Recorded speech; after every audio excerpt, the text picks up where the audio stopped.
Welcome back, everyone. We're here doing the lessons of A Course in Miracles, and today we are going to be doing lesson number 333.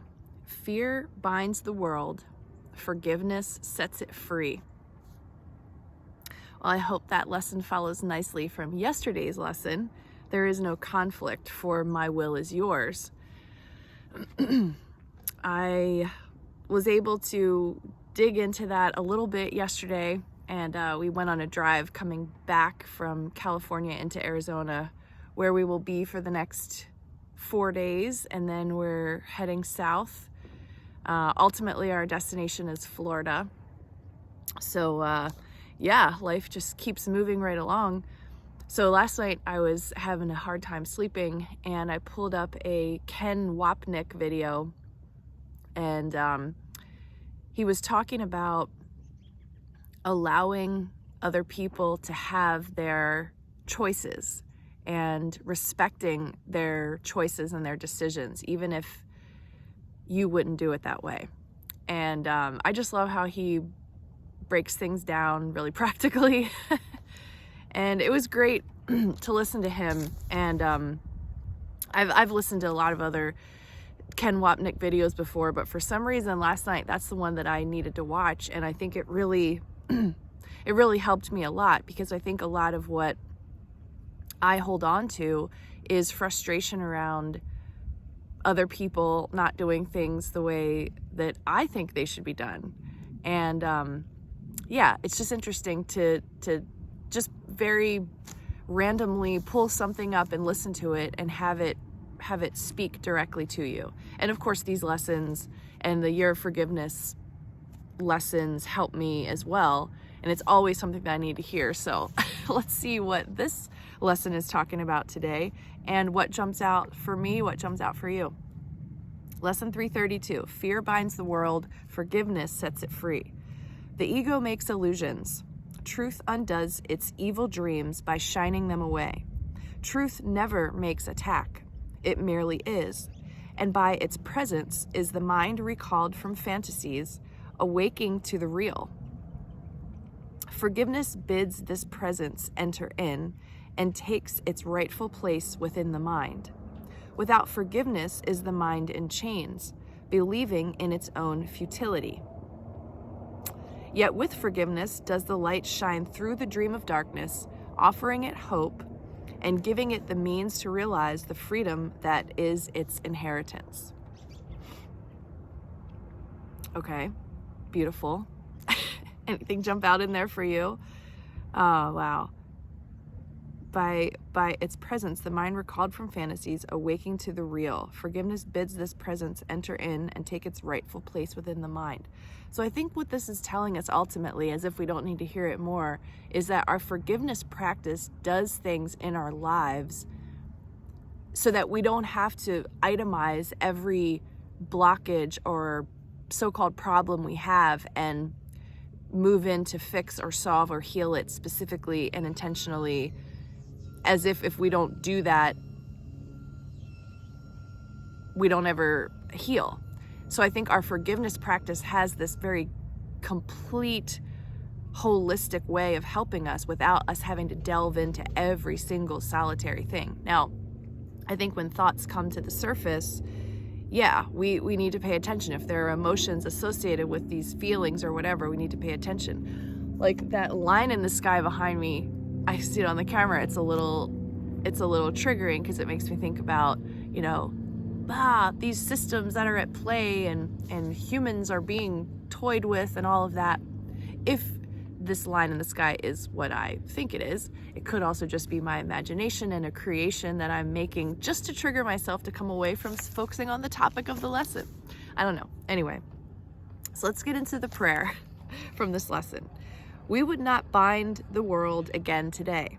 Fear holds it prisoner, and yet your love has given us the means to set it free. Father, we would release it now, for as we offer freedom, it is given us, and we would not remain as prisoners while you are holding freedom out to us. Yeah, it's again that idea of choice. What are we going to choose?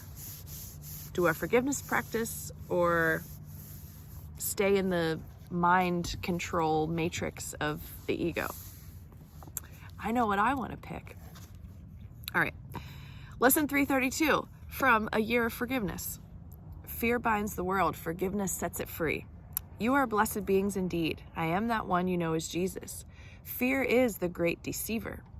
When you feel fear, you feel disconnected from truth. That is what fear is.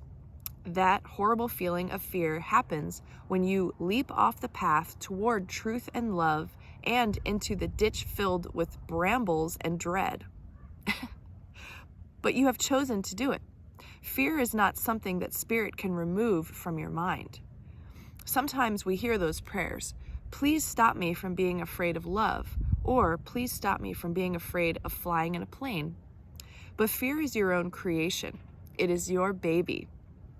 It is what you worship. It is what you want. Until you realize that you can go through to the other side of fear and experience a life where good things happen, what you have been fantasizing about cannot come to pass. Then you begin to understand that fear is an illusion. Now, we are not speaking about the fear of things like tigers. This often is the ego's argument, right? You have to be afraid of tigers and criminals and these sorts of things. The ego will look after you if you are in a dangerous situation. For example, if there is a wild creature about to pounce, your fight or flight mechanisms will kick in and you will be given ideas to survive. You will be helped. Thank goodness. We are speaking about irrational fear, fabricated fear, or fantasy fear. When you think of a future situation and it frightens you, it is because you have allowed beliefs in your mind that produce that feeling. For example, if you have had a bad relationship in the past and you are thinking about getting into another relationship, the ego mind will say, don't you remember the last time we did this? It was very unpleasant. Let's not do that again. And the feeling of fear will arise. But spirit will say, you were different in that place then. You were exhibiting a different frequency, and you have learned from that experience. You will not let that happen again. Try love again, because that is something you want to experience. If you listen to that voice, you will not feel fear. But once a fear belief is indoctrinated into your mind through trauma, whatever kind of trauma and however big the trauma, the ego is the first voice you hear. You will have to learn to go through fears, find out that life continues on the other side, and that was just an idea, a thin veil of mist that you have to walk through. A thin veil of mist that you have to walk through. Well, that makes it sound like a breeze. And really, I guess it is. It's a choice that we go into those places and really let that program drive the decisions we make or don't make. All right, this being, Tina, has gone through many levels of fear in doing this work, and she has found that out on the other side, none of those fears have come true. None of those fantasies her ego said would happen have happened. She is enjoying this work tremendously, but she has gone through veil after veil of fear. Now she realizes that feeling does not mean anything.